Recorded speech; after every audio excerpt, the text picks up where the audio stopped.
Bonjour à tous, on se retrouve aujourd'hui pour la dégustation de la box du mois de novembre. Alors on va retrouver deux vins, à nouveau un vin blanc bourguignon, donc le Bourgogne Aligoté de chez Daniel Rion, et on va suivre ensuite sur la cuvée Trilogie du domaine de Viranel, en plein cœur du Languedoc-Roussillon. Donc on commence par le blanc.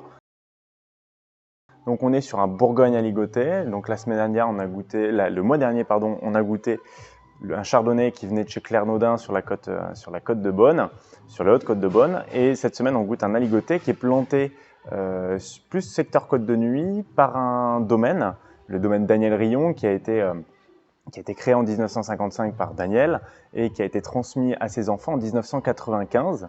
Et donc là, on est sur un cépage historique qu'on va retrouver en Bourgogne. C'est vrai qu'on a plus l'habitude des chardonnays bourguignons que des aligotés. Pourtant, c'est un vieux cépage qui donne des grands vins de terroir, avec une fraîcheur, une fougue, une énergie qui est vraiment intéressante. Donc là, on est sur une propriété historique de Bourgogne qui a 18 hectares principalement sur la côte de nuit, et 18 hectares sur 18 appellations. Parce que oui, en Bourgogne, on a un parcellaire qui est extrêmement morcelé. Donc c'est là on va avoir des parcelles éparpillées un petit peu partout sur la Côte d'Or. Donc c'est assez vaste, très sympathique pour la culture de la vigne d'ailleurs. Donc on va goûter là ici leur aligoté sans plus attendre. Donc on est vraiment sur ce vin-là, on est donc sur un jaune d'or, ce côté or pâle, qui est assez intéressant. Et puis on a des reflets légèrement verdâtres. Les reflets, on va les voir vraiment sur le bord du verre. Alors au nez, on a un nez assez pierreux. On a ces notes presque empyromatiques, ces notes de silex assez intenses. Et puis on a ces nuances ce côté très raisin frais avec la pomme verte, la pomme granule, et puis ouais, ces notes de jus de raisin frais. On sent qu'on va avoir a priori un vin avec énormément de fraîcheur, quoi. Mais c'est un nez qui est assez aromatique pour le coup.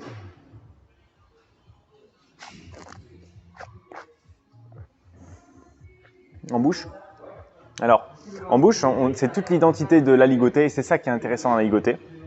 C'est qu'on a parlé la semaine dernière d'un chardonnay qui était ample, très élégant, un peu plus beurré, avec une grande ampleur en bouche. Ici, quand on goûte ce vin-là, on sent qu'on a un côté très énergique, très vivace, avec une bouche très tonique. L'idée, c'est vraiment d'avoir un vin fluide, frais, avec une grande minéralité qui soit facile à déguster. Alors avec quoi vous pouvez le déguster? Je trouve que c'est des vins qui fonctionnent très bien, par exemple avec un plateau de fruits de mer. En plus là, on va arriver tout doucement là sur la saison des huîtres.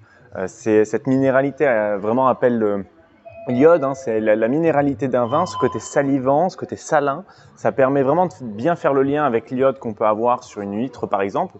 Donc ça peut être sympa. Sinon, vous pouvez vous amuser sur des jolis plateaux de fromage. Alors, un chèvre frais par exemple, ou après, puisqu'on est en Bourgogne, un joli citeau bien affiné, qui a été affiné par les moines, hein, de l'abbaye de Citeaux entre deux prières. Ça peut être sympa, ça peut être des accords sympas, tout simplement parce que l'énergie du vin va venir rincer un peu du gras que vous pouvez avoir sur le fromage, ou alors pourquoi pas sur un chaours au lait cru. Je pense que ça peut être une belle idée. Donc là, on est sur le millésime 2018. C'est un millésime qui donne des vins assez expressifs, assez intenses, mais ici, on a vraiment un vin qui se goûte déjà très très bien. C'est pas forcément un vin que qui va être intéressant de garder plusieurs années. Je pense que c'est vraiment l'idée de se faire plaisir dès maintenant. Donc ouais, une belle petite bouteille, en plus dans des prix qui sont assez raisonnables, et puis avec une énorme buvabilité, quoi. Donc pourquoi s'en priver? Donc on passe maintenant au vin rouge sur une très belle propriété du Languedoc. On est en plein cœur du Languedoc-Roussillon, au nord, je dirais ouais, nord-est de Béziers, finalement aux portes des Cévennes. Ce qui fait un peu la particularité de ces terroirs-là, parce qu'on est donc là je vous montre la bouteille, hein, on est sur le domaine de Viranel, sur la cuvée Trilogie, sur le millésime 2019. En fait, on a une particularité de terroir qui est assez sympa, parce qu'on est, donc, comme je disais, hein, sur le secteur de Saint-Chinian, sur des terroirs de galets roulés qui sont des terroirs qui peuvent être assez vite chauds, parce que les galets roulés en fait emmagasinent la chaleur. la journée et vont la restituer au long de la nuit ou sur des périodes plus fraîches. Donc c'est vrai qu'on a souvent des vins assez riches, assez intenses. Hein. On pense souvent, quand on parle de galets roulés, à Châteauneuf-du-Pape. Là, on n'est pas sur Châteauneuf-du-Pape, on est sur des terroirs complètement différents. Et c'est vrai que le fait d'être aux portes des Cévennes, ça va aussi apporter une influence. On va avoir une influence des cévenols qui va être intéressante, qui va apporter aussi une certaine fraîcheur sur ces terroirs-là et donc dans les vins. Donc là, on est sur une propriété historique également et historiquement familiale. On est sur une propriété vieille de 5 siècles qui se transmet de génération en génération depuis 5 siècles pour en arriver aujourd'hui donc aux deux frères, hein, Arnaud et Nicolas, qui ont pris le relais sur le domaine, qui ont apporté un grand vent de modernité sur la propriété. On est sur un assemblage de 3 cépages. On va retrouver de la Syrah, de l'Alicante Bousquet, et puis on va retrouver également du Cabernet Franc, en sachant que les parcelles d'Alicante Bousquet du domaine ont été plantées en 1939, donc on est quand même sur des vieux plants d'Alicante. Donc c'est l'idée d'avoir une vieille vigne d'Alicante, ça va vraiment apporter de la profondeur dans les vins et une certaine concentration. Pourquoi? Parce qu'une vieille vigne va être enracinée plus profondément, moins productrice et donc va avoir plus de concentration. On va en sortir des jus un peu plus concentrés que ce qu'on aurait sur une jeune vigne. Donc ça va apporter apparemment une particularité assez sympathique sur ce vin-là. On va goûter ça sans plus attendre.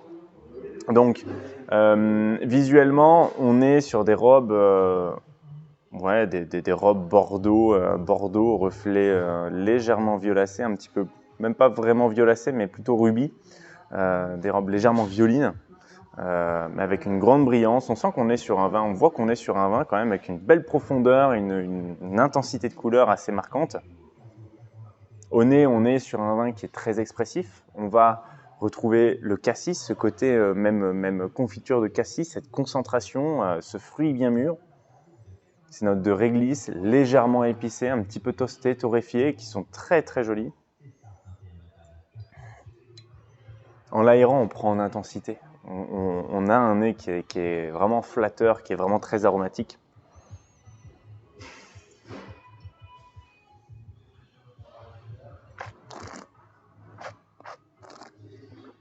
En bouche, c'est très joli.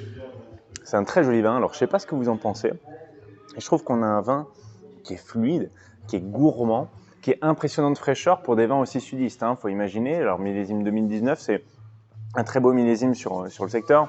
Mais c'est des secteurs où il fait assez chaud et finalement on a un vin avec beaucoup de gourmandise, beaucoup de fluidité.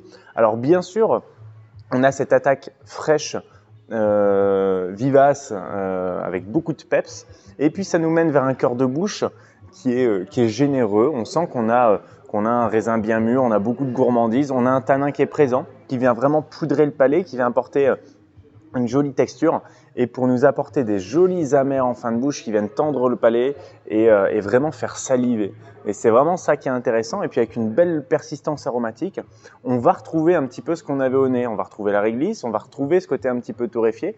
Et puis ces tanins qui sont persistants, qui viennent vraiment faire travailler les papilles. Ça en fait un joli vin de gastronomie. Alors avec des belles viandes grillées. Si vous voulez vous amuser, si vous êtes amateur de rouge sur un plateau de fromage, je pense que c'est des vins qui peuvent bien matcher.